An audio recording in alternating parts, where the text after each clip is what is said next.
যারা শু ফ্যাক্টরিতে মেইনটেন্যান্সের নতুন কাজ শিখতে যাচ্ছেন লাস্টিংয়ের, তাদের জন্য প্রয়োজন।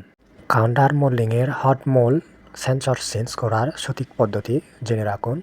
সর্বপ্রথমে পুরাতন তারটি এভাবে খুললে তারপর তো আস্তে আস্তে করে বান্ডিলগুলো খোলা লাগবে। তারপর হচ্ছে এখানে নতুন একটা তার অ্যাডজাস্ট করতেছে, এভাবে অ্যাডজাস্ট করে এটা হচ্ছে র্যাস। তারপরে হচ্ছে নাটগুলো ফিটিং করতেছে, নাটগুলো ফিটিং করে এভাবে এটা হচ্ছে নষ্ট অবস্থায় দেখুন, এটা হচ্ছে মিটার আর এটা হচ্ছে সেন্সর। এটা হচ্ছে মেশিনের সবসাথে গুরুত্বপূর্ণ ফাংশন।